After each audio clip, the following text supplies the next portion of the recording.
कार्यकर्ते जे आहेत हे शिवसेना असेल, भारतीय जनता पार्टी असेल, राष्ट्रवादी काँग्रेस आता आणि त्याचबरोबर मनसे, RPI, TOK सगळ्याचे सगळे जे आहेत या कल्याण लोकसभेमधील आणि महाराष्ट्रामधील जे आहे हे सगळे एकत्र आलेले आहेत.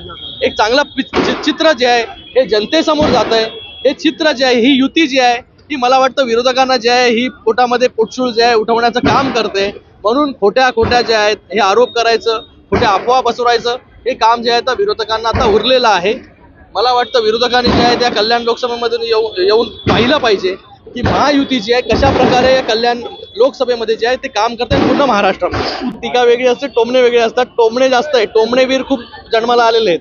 पण मला वाटतं आत्मपरीक्षण जर केलं तर हे लोक आपल्याला का सोडून जात आहेत, इतके लोक, इतके कार्यकर्ते, इतके पदाधिकारी हे का सोडून गेले आपल्याला, ह्याचं जोपर्यंत आत्मपरीक्षण करणार नाही तोपर्यंत त्याचं उत्तर जे आहे ते सापडणार नाही.